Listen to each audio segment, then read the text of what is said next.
mayroong sangkatauhan ay mayroong bunga base sa kanilang pagtatrabaho. Bata ka man o matanda, mahirap man o mayaman, malusog ka man o may sakit, ang lahat ay nagtatrabaho.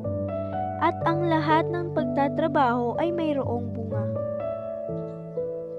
Sinasabi sa Juan chapter 15 verse 5. Ako ang puno ng ubas, at kayo ang aking mga sanga. Ang taong nananatili sa akin, at ako rin sa kanya ay mamumunga ng marami. Sapagkat wala kayong magagawa kung hiwalay kayo sa akin.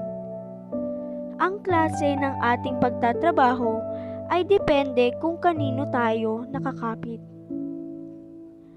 Kaya naman kapatid, kung sinasabi mo na ikaw ay nakakapit kay Jesus, ay magagawa mong makasunod sa Kanya. At ang iyong pagsunod ay siya ring bunga. Kaya naman kapatid, manatili tayong nakakapit sa Diyos sapagkat siya lamang ang nagbibigay sa ating kapasidad at kakayahan na naging susi upang ang bawat isa ay magkaroon ng buhay.